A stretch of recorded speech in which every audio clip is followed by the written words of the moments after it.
acadêmico! Seja muito bem-vindo à nossa terceira aula de Prática de Ensino em Computação 1.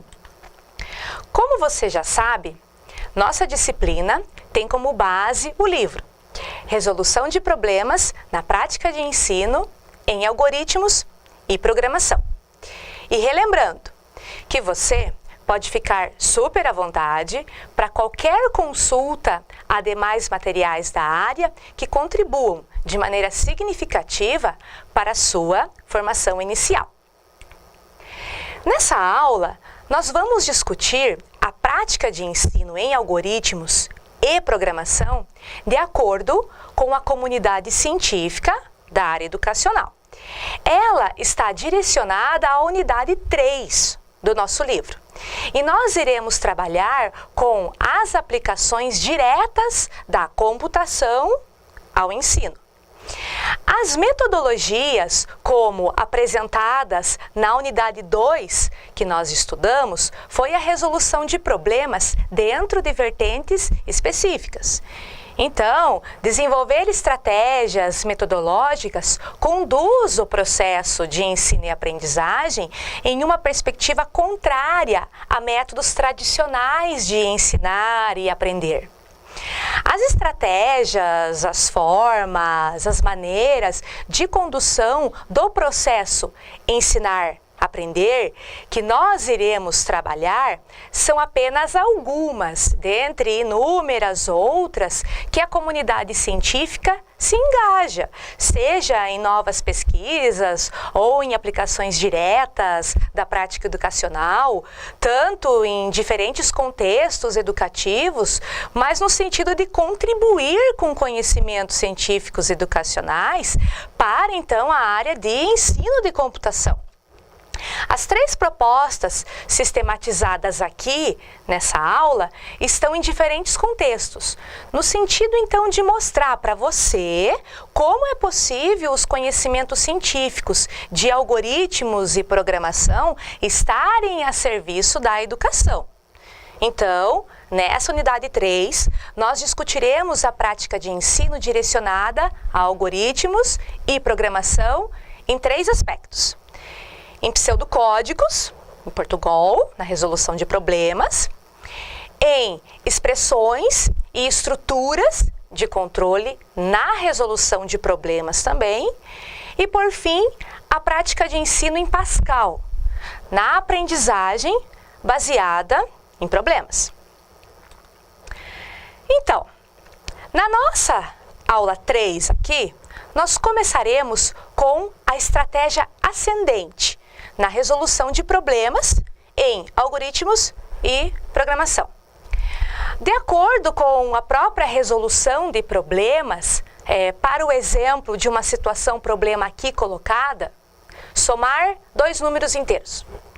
Os passos para sua realização são definidos na prática de ensino, de maneira então que você, como aprendiz de professor, contextualize o seu plano de ação, no sentido de aplicação direta para a efetivação do processo ensino-aprendizagem dos seus alunos.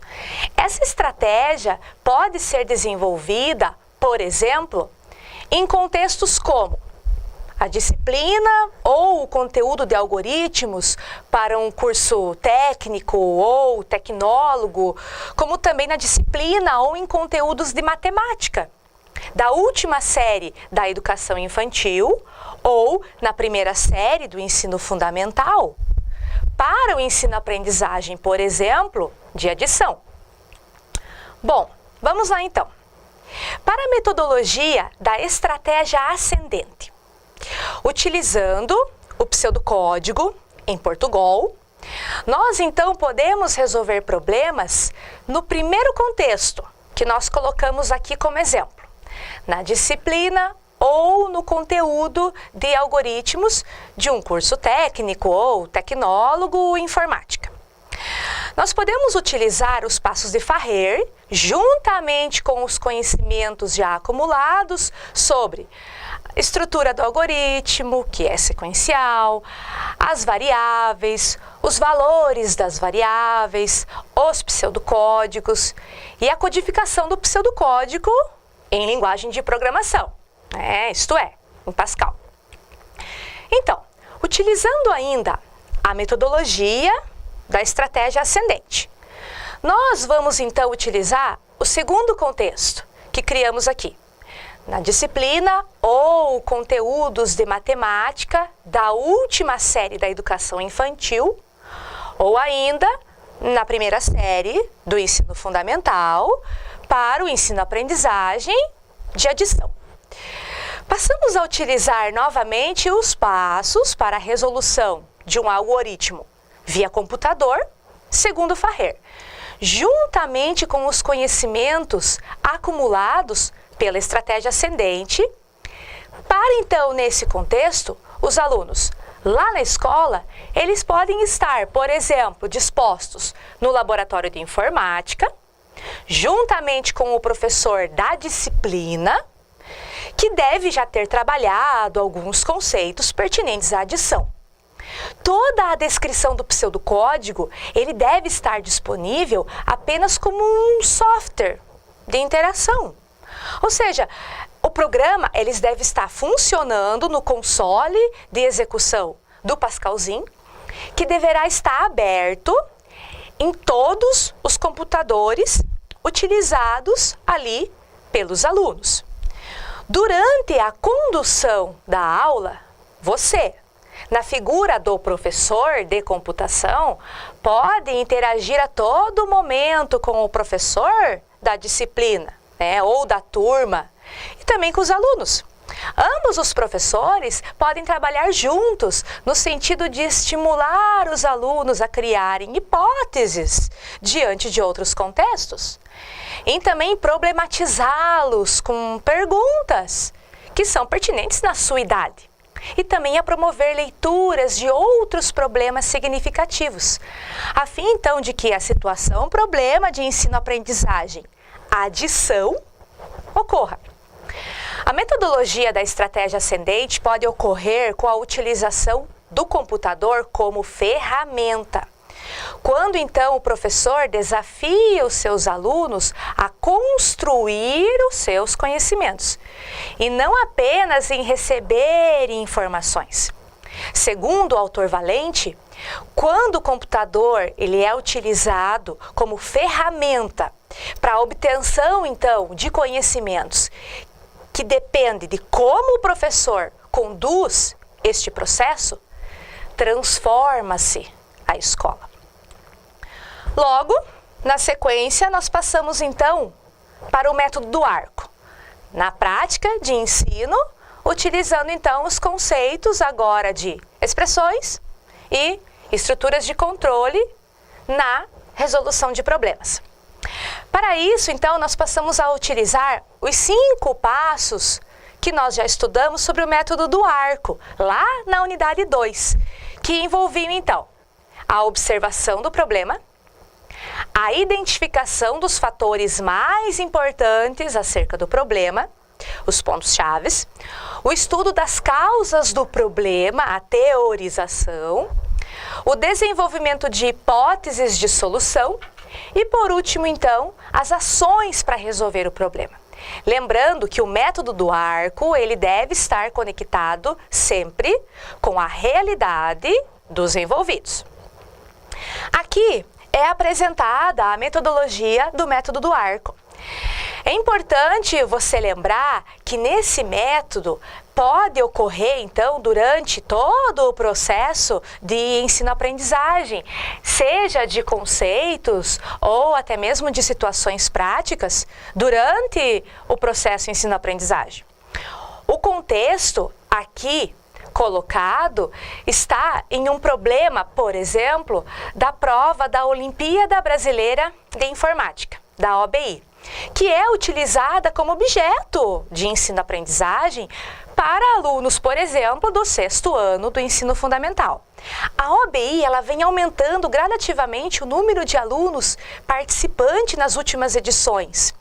Embora, por exemplo, a lógica e a programação ainda não façam parte como disciplina dos currículos da educação básica brasileira, como política pública, a participação dos alunos na Olimpíada é sim devido ao número de professores que estão engajados em incutir o pensamento computacional nesses alunos, já a partir da educação básica. A Olimpíada, a OBI, é um objeto, de potencial para o ensino-aprendizagem. A utilização do raciocínio lógico, por exemplo, que a Olimpíada cobra dos alunos, nesta faixa etária que nós estamos atribuindo, muitas das vezes necessitam de uma sistematização do raciocínio, que é muito semelhante a um algoritmo, pois sem ele pode levar então o aluno a cometer erros no momento da resolução ali do problema. Um ensino-aprendizagem que promove, então, a própria construção do raciocínio lógico como uma estratégia, pode abrir campos para que os alunos da educação básica tomem gosto pelo pensamento computacional, no sentido de desenvolverem, então, habilidades e também competências pela programação. Quem sabe até mesmo possibilitando uma nova maneira de ensinar, aprender na educação.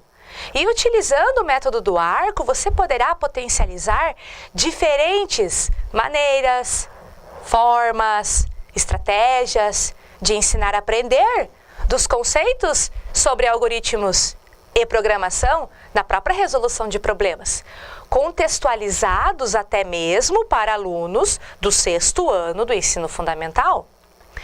O problema aqui, utilizado como exemplo, é de uma prova de 2007, na primeira fase, nível 1.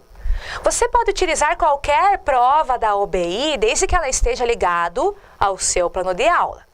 Vamos então à leitura do problema. Um arqueólogo finalmente encontrou a submersa cidade de Atlântida. Depois de uma rápida exploração no lugar, ficou muito feliz ao encontrar várias barras de metais valiosos num dos templos. Existem 4 barras: platina, ouro, prata e bronze, e cada uma pesa 2 quilos. A sequência está ordenada da mais valiosa, platina, para a menos valiosa, bronze. O arqueólogo possui apenas uma bolsa para levar as barras para o seu barco de pesquisas e existem algumas condições. Então, a primeira delas: a bolsa suporta no máximo 5 quilos. A segunda: as barras ou são colocadas inteiras na bolsa ou não são levadas. Primeira questão, então, questão 1. Quantas viagens são necessárias para o arqueólogo levar todas as barras ao barco? Bom, aí podemos continuar então as demais questões. Mas, de acordo então com o método do arco, nós podemos resolver a primeira questão de 2 maneiras. Na primeira, você, como professor, pode elaborar perguntas que levem o aluno a raciocinar sobre as possíveis respostas, que facilitem o desenvolvimento do problema, nos quais as dinâmicas das problematizações os levem primeiramente a soluções parciais, resultando na solução do problema. Uma pergunta que pode ser feita é: quais dados são necessários para calcular o número de viagens para transportar todas as barras para fora do templo? Ou ainda, quantos quilos pesa cada barra de metal? Como também, quantos quilos de barra a bolsa pode transportar? Então, assim, ir construindo com eles uma sequência de raciocínio lógico.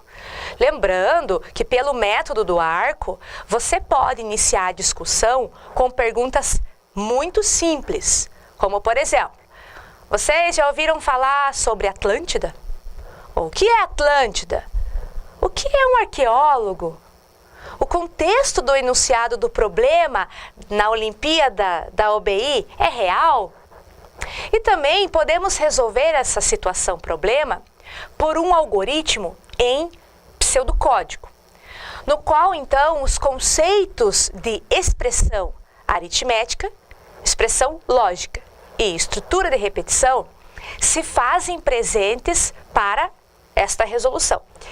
Diante da realização da atividade, você pode deixar à disposição, durante o desenvolvimento desse problema para os alunos, todo o pseudocódigo para que ele passe então a se familiarizar com o tipo da linguagem da área da computação. Priorizar as peculiaridades da ciência da computação, nas quais incluem também a programação de computadores, incute lá no aluno gradativamente o entendimento e a compreensão da programação. Mesmo que a priori se levante algumas hipóteses de que alunos na faixa etária de 10 a 11 anos são incapazes de resolver tal problema da prova pela complexidade do pseudocódigo do algoritmo, é importante enfatizar que países de excelência na educação, seja nas mais diversas condições das quais direcionam a educação, seja no sentido de uma educação voltada para a vida dos indivíduos em sociedade, ou de uma educação voltada para o mercado de trabalho, ou ainda de uma educação voltada para bens de produção, países como, por exemplo, Singapura, Japão, Coreia, Suíça, Holanda, Finlândia, Polônia, dentre outros, investiram em diferentes estratégias formativas nas quais a computação, em nível básico, médio ou avançado, ele está presente nas escolas. Nesse aspecto, diante de diversos contextos nos quais a escola e a formação de professores ocorrem no Brasil, será então o discernimento, será a consciência crítico-reflexiva e a própria identidade do professor construída não apenas durante a sua formação inicial, mas também na sua própria prática educativa de sala de aula, que o fará então priorizar os conhecimentos científicos da própria ciência da computação.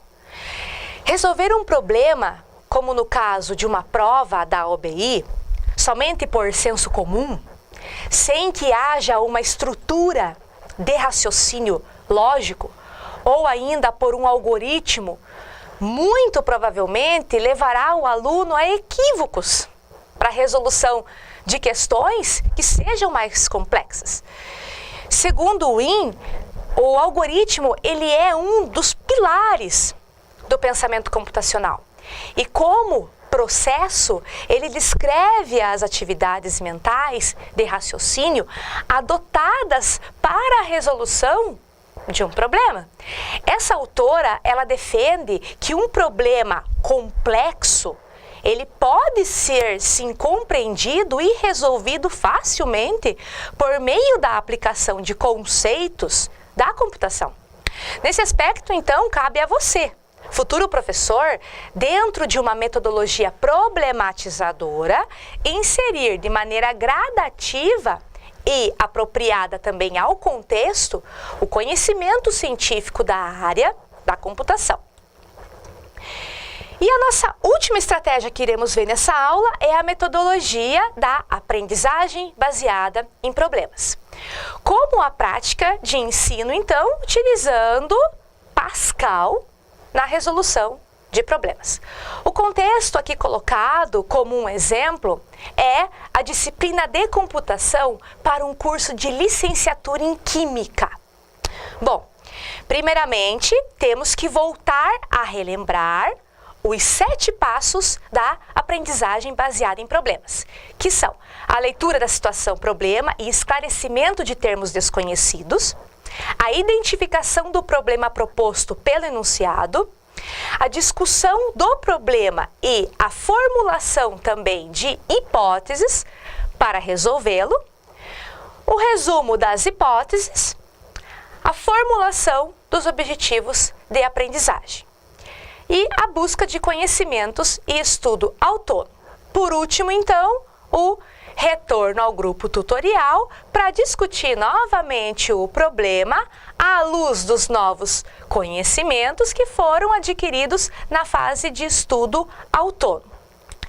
Pois bem, divididos em grupos, com um limite no máximo de até 10 integrantes por grupo, cada integrante com a sua função específica que nós já estudamos lá na aula 2, o problema é apresentado aos grupos, sem demais informações pelo professor tutor da disciplina, para que então seja resolvido. Vamos à leitura dessa situação problema, então. Situação problema. Você refletiu sobre uma maneira de fazer com que os alunos retomassem o interesse e a habilidade em raciocinar e concluiu que deveria usar os recursos do computador. Lembrou-se das suas aulas de computação durante a graduação, em que havia utilizado uma linguagem de programação chamada Pascal, na qual era possível criar inúmeras fórmulas para cálculos matemáticos mediante a entrada de variáveis que fizessem parte dos cálculos. Lembrou que o mais importante era entender a fórmula e suas regras, saber quais eram as constantes e variáveis dessas fórmulas e se havia alguma condição ou teste para usar os resultados obtidos. Você compartilhou sua ideia com os alunos e pediu a colaboração de todos para selecionar várias fórmulas da química, pois desenvolveria em Pascal um programa que seria uma calculadora química, com muitas opções. Deixou claro que a lógica e as regras das fórmulas deveriam ser muito bem entendidas pelos alunos, pois seriam eles que forneceriam todos os elementos para que o professor criasse o programa. Ou seja, o professor seria o programador responsável por converter as regras lógica das fórmulas explicada pelos alunos em linguagem Pascal e assim desenvolver o programa.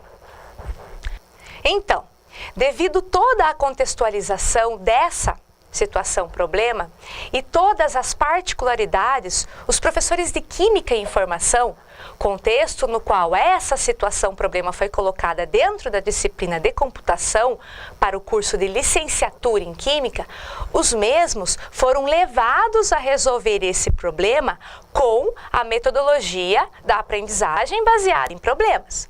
O contexto aqui utilizado foi uma disciplina na universidade, mas você pode utilizar essa metodologia que exige uma autonomia do aluno na resolução de problemas dentro de diferentes contextos, como nós já estudamos na unidade 2.